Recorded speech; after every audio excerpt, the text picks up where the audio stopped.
सारी दुनिया झुक जाएगी नमो तेरे सम्मान में। एक बार गुजरात दोहरा दो पूरे हिंदुस्तान में।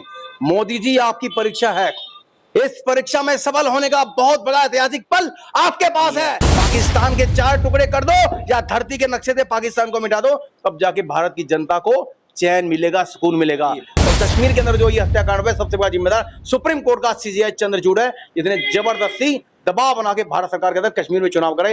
अगर 10 साल कश्मीर में राष्ट्रपति शासन और लगा रहता तो आतंकवाद का नामो निशान मिट जाता और पाकिस्तान की नस्ल भी वहां से मिट जाती। जम्मू कश्मीर के पहलगाम में जिस तरह की घटना हुई, उसी को लेकर हिंदू समाज काफी आक्रोश में है। पूरा हिंदुस्तान के लोगों की आंखें नम है। उसी पर बातचीत करने के लिए विजयकांत चौहान जी हमारे साथ हैं। नहीं से जानते वो किस तरीके से देख रहे हैं जो इतनी बड़ी घटना हुई है। जी भाई साहब, आपने वो तस्वीरें भी देखी होंगी जिस तरीके से सामने आई है, क्या कुछ कहोगे? सारी दुनिया झुक जाएगी नमो तेरे सम्मान में। एक बार गुजरात दोहरा दो पूरे हिंदुस्तान में। सारी दुनिया झुक जाएगी नमो तेरे सम्मान में। एक बार गुजरात दोहरा दो पूरे हिंदुस्तान में। मोदी जी आपकी परीक्षा है, इस परीक्षा में सफल होने का बहुत बड़ा ऐतिहासिक पल आपके पास है। पूरी दुनिया आपकी ओर देख रही है। जब इजराइल अपने देश पर हमला करने वाले केवल 1200 लोगों की मृत्यु पर पूरे गाजा को प्लेन कर सकता है, 1 लाख उन फिलिस्तीनियों को मार सकता है और लाखों फिलिस्तीनियों को अपाइज और बेसहारा अनाथ कर सकता है, तो आप तो भारत देश के पीएम हैं। एक छोटा सा मुट्ठी भर इजराइल देश पूरी दुनिया को महान बन के अपने उस चुनौती को स्वीकार करते हुए दुश्मनों को घर में घुसकर मारता है। आप उसे 100 गुना बड़े देश के पीएम हैं, मालिक हैं। दुनिया आपको जानना चाहती है, दुनिया आपसे पूछ रही है कि आप कब दुनिया के अंदर एक मजबूत पीएम होने का सबूत देंगे। हर हिंदुस्तानी के दिल में इस वक्त जोश और जुनून भरा पड़ा है, आंखों में खून उतर रहा है। हमारे निर्दोष भाई बहनों को धर्म पूछ के मारा गया है। जिन्होंने हमारे भाइयों की पैंट उतारी है, उनके दिल और दिमाग में गोलियां भर देनी चाहिए। और ये रोज रोज के जुल्म, अत्याचार और हत्याओं से तंग आ चुकी है। एक बार आर पार हो जाने दो, आर्मी के हाथ खोल दो, पुलिस छूट दे दो आर्मी को और पूरी धरती के नक्शे से पाकिस्तान का नामो निशान मिटा दो। जब तक इस धरती पर मानवता का दुश्मन, आतंकवाद का पोषक ये पाकिस्तान जिंदा है, तब तक इस धरती पर भय, भूख और आतंक जिंदा रहेगा। इस धरती के नासूर पाकिस्तान को नष्ट किए बिना भारत की जनता चैन से नहीं सो सकती। पूरी दुनिया जानती है कि पाकिस्तान आतंकवाद का जन्मदाता है। उसका जन्म ही नफरत के बीज के रूप में है। जिसका जन्म ही नफरत के बीज के रूप में है, वो केवल तभी शांत हो सकता है जब उसके सीने पर ये भारतीय खंजर गाड़ दिया जाए, उसकी छाती पर तिरंगा लहरा दिया जाए, पूरे रावलपिंडी, कराची और लाहौर को प्लेन कर दिया जाए, तब तक वो चैन से बैठने वाला नहीं है। पाकिस्तान के 4 टुकड़े कर दो या धरती के नक्शे से पाकिस्तान को मिटा दो, तब जाके भारत की जनता को चैन मिलेगा, सुकून मिलेगा। उस देश के जो गरीब, बेसहारा, मजबूर अपने पैसे से टैक्स देकर भारतीय सेना को मजबूत करने का काम करते हैं और हमारे देश के अंदर भारत सरकार उन आतंकवादियों के उस गढ़ के अंदर करोड़ों रुपए का खर्च करके उन्हें और हथियार खरीदने के लिए मजबूत करती है। ये बहुत बड़ा अन्याय इस देश की जनता के साथ है।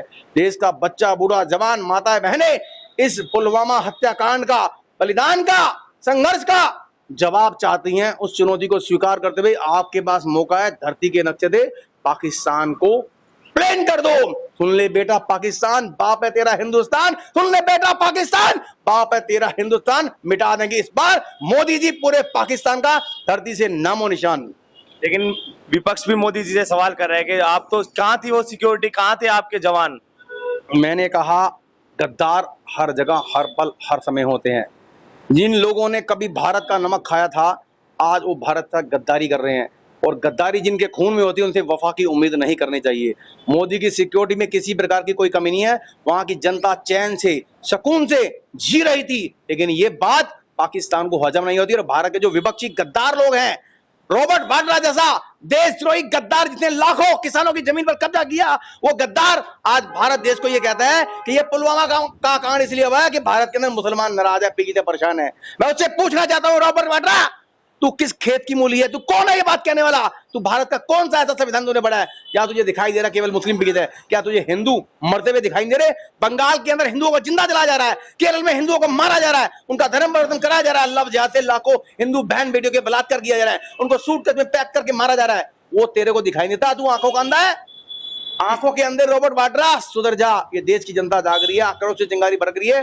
जिस दिन हिंदू जनता जवाब देने पे सड़कों पे उतरेगी, उस दिन तुम जैसे लोग भागने के लिए मजबूर होंगे और तुम्हें भागने के लिए कोई रास्ता इस देश में नहीं मिलेगा।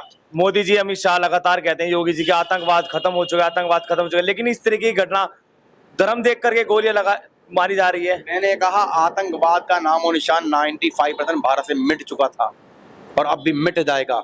लेकिन जब जब हम लोग ओवर कॉन्फिडेंस में, जैसे मोदी योगी जी इस 2024 के चुनाव में ओवर कॉन्फिडेंस में कि हमने राम मंदिर बना दिया, हमने धारा 370 हटा दी, हमने 3 तलाक हटा दिया और बहुत सारे ऐसे काम करके ये सोच रहे थे कि हिंदू समाज एकजुट होकर इस देश को पुनः सत्ता देगा। अगर भारत की सरकार इस बार प्रचंड बहुमत से आ जाती तो ये सारे गद्दार बिल में घुस जाते, देश छोड़ के भाग जाते और पाकिस्तान का भी नक्शा दुनिया से मिट जाता। क्योंकि कमजोर सरकार अपनी मर्जी से कोई फैसला नहीं लेती, ये आपके सामने है।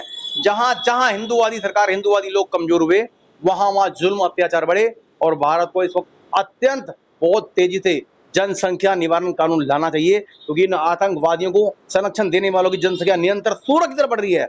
जब तक इस जनसंख्या विस्फोट पर अंकुश नहीं लगेगा, भारत में ये आतंकवादी घटनाएं होती रहेंगी। इसको रोकने के लिए सबसे बड़ा उपाय तुरंत जनसंख्या निवारण कानून लागू किया जाए और जो भी देश से गद्दारी करते हैं उनके ऊपर कोई मुकदमा न चलाए, तुरंत चौराहे पर उन्हें फैसला on the spot, no FIR no report, फैसला ऑन द स्पॉट चौराहे पे गोली मार दी जाए या जिंदा जला दिया जाए या हाथ या चौराहे पर तेजाब डाल के फूंक दिया जाए।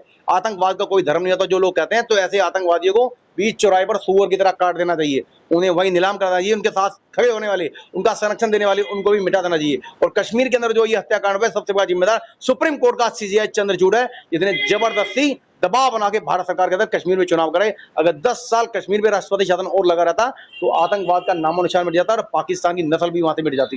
कश्मीर को जिस तरीके से स्वर्ग बताया जा रहा था और लोग घूमने जाते थे, वहां कह जा रहे थे अब सब कुछ सही हो चुका है मोदी जी की सरकार है, लेकिन उसके बाद इस तरह की घटना बताया जा रहा है कि कश्मीर के ही कुछ लोग थे जिन्होंने पाकिस्तानियों को पनाह दी और इस तरह की घटना हुई। मैंने कहा जब तक कश्मीरी हिंदुओं को हथियार का लाइसेंस नहीं दिया जाएगा, जब तक भारतीय सेना को फ्री हैंड नहीं छोड़ा जाएगा कि आतंकवादियों को देखते ही गोली मार दी जाए, आतंकवाद का समर्थन करने वाले जिनके घरों में आतंकवादी रुकता जाए उनके घरों को जला दिया जाए, तब तक ये आतंकवाद रुकने वाला नहीं है। और जो भी पर्यटक वहां जाता है, उन पर्यटकों को भी भारत सरकार अपने खर्चे पे बंदूक के लाइसेंस दे और बंदूक दे के उन्हें वहां भेजे। अगर आप वहां सैर करना चाहते हैं तो अपनी जिम्मेदारी जाते तो लाइसेंस लेके जाएं, हथियार लेकर जाएं।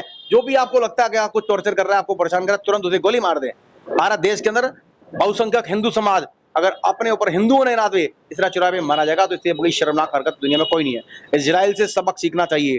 वंश मिटा दिया उन्होंने फिलिस्तीनियों का, और फिलिस्तीन के सपोले भारत देश में भी जिंदे हैं। फिलिस्तीन को चाहने वाले उनके नकली यहाँ पे दुश्मन बंदर यहाँ भी भारत में जिंदा है। और ये जो हरकत करने वाले जिन्होंने हरकत की है वो फिलिस्तीन और हमास को पूजने वाले लोग हैं, उनको संरक्षण देने लगे, उनकी विचारधारा के लोग भारत में फल फूल रहे हैं। इसलिए योगी जी जोश में आओ, पाकिस्तान पे बम गिराओ। योगी जी होश में आओ, पाकिस्तान पे बम गिराओ और समूल धरती से पाकिस्तान का नामो निशान मिटाओ।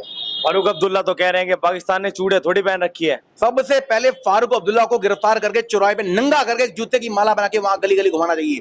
दुनिया को दिखाना चाहिए जो भारत देश के खिलाफ बोलेगा, भारतीय आर्मी के खिलाफ बोलेगा, उसे चौराहे पे ऐसे टांग दिया जाएगा जैसे इजराइल हवा में लाइव टेलीकास्ट लेजर गन से अपने दुश्मन को किसी भी देश में मार देता है, ऐसे भारत के गद्दारों को चौराहे पे मार देना चाहिए। कोई भी गद्दार जो भारत सरकार और भारतीय सेना के खिलाफ बोलता है, देशद्रोही गद्दारी करता है, ऐसे इंसान को भारत में रहने का कोई अधिकार नहीं है।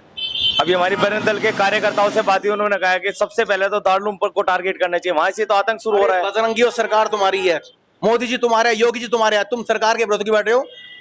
आप बजरंग दल हैं, भाजपा से रिलेटेड संगठन है। भारत सरकार तुम्हारी, हर चीज तुम्हारी। मांगिए भारत सरकार से हथियार और खुद पहुंच जाइए कश्मीर में, पहुंच जाइए बंगाल में, पहुंचिए केरल के अंदर और अपने दम पर जैसे इजराइल जैसे अन्य देश पाकिस्तान और भारत के बंगाल के अंदर, केरल के अंदर, असम के अंदर मुसलमान अपने दम पर सरकार को चुनौती दे रहे हैं, सरकार से लड़ रहे हैं। और आपकी तो सरकार अपनी है, अपनी सरकार से लाइसेंस लीजिए। लाइसेंस नहीं मिलते तो अपने पैसे अपने घर बार बेच के अपनी माँ बहन बेटियों की रक्षा के लिए कूद जाइए बंगाल में, पूछ जाए कश्मीर में। क्यों नहीं जाते बंगाल में? घर से निकलिए। चूड़ियां आपने पहन रखी हैं, उन्होंने पहन रखी है, वो आपकी सरकार में आपको चुनौती दे रहे हैं। कल तक बजरंग दल का एक नाम होता था, जब भी देश में कोई बड़ा आह्वान होता था बजरंग दल सबसे पहले सड़कों में निकलता था और इन लोगों का मुंह तोड़ जवाब देता था। आज बजरंग दल कहां नजर आ रहा है? अब मैं आपको दावा करता हूं, किसी चौक चौराहे पे किसी से पूछ लो कि हमारे देश के बजरंग दल का राष्ट्रीय अध्यक्ष कौन है, कोई बता नहीं पाएगा। किसी को आज ये नहीं पता कि बजरंग दल का राष्ट्रीय अध्यक्ष कौन है, तो कौन डरेगा तुमसे? केवल फोटो खिंचवाने के लिए, मीडिया के सामने इंटरव्यू देने के लिए हम लोग घरों से निकलते हैं। चौक चौराहे पे हमारे कार्यकर्ता रोज पकड़ते हैं, उनकी कोई पैरागोरी करने वाला नहीं है। कोई बंदा अगर हमारा हल्का सा भी देशद्रोही के खिलाफ आवाज उठाता है, मुकदमे लगते हैं, उनको कोई जमानत करने वाले नहीं है। आपका अंतरराष्ट्रीय संगठन कहां नजर आता है? कितने लोगों की जमानतें करा रहा है, कितने लोगों को जेल से मिलने जा रहा है? सहारनपुर के कई गो तस्करों के साथ आपके लोग मिलकर फोटो खिंचाते हैं, अपने घर पे खाना खिलाते हैं, और आप करते बात देश धर्म की। मैं आपसे निवेदन करता हूं, मेरे भाई हैं, अगर बजरंग दल का नाम पूरी दुनिया में गुंजाना है तो अपने लोगों की लड़ाई लड़ने के लिए फ्री हैंड हो जाइए, सरकार के विरोधी मत बैठिए, और ज्ञापन की इस वाहवाही से, ज्ञापन की इस लाइफ से बाहर निकलिए, फैसला ऑन द स्पॉट कीजिए। अपने लोगों की रक्षा के लिए, आत्मरक्षा के लिए अपने आप को उठाइए, बाहर निकलिए सड़कों पे, और ऐसे लोगों को चिन्हित कीजिए जो बांग्लादेशी हैं, घुसपैठी हैं, रोहिंग्या हैं, उनको चिन्हित करके भारत सरकार के हवाले कीजिए, या खुद उन्हें चौक चौराहे पे सबक सिखाएं। सरकार के भरोसे मत बैठे। बहुत बहुत धन्यवाद विजयकांत जी। तो ये थे विजयकांत चौहान जी ने बताया कि सरकार को कड़े फैसले लेने होंगे, तो पाकिस्तान को मुंह तोड़ जवाब देना होगा। फिलहाल इतने, धन्यवाद।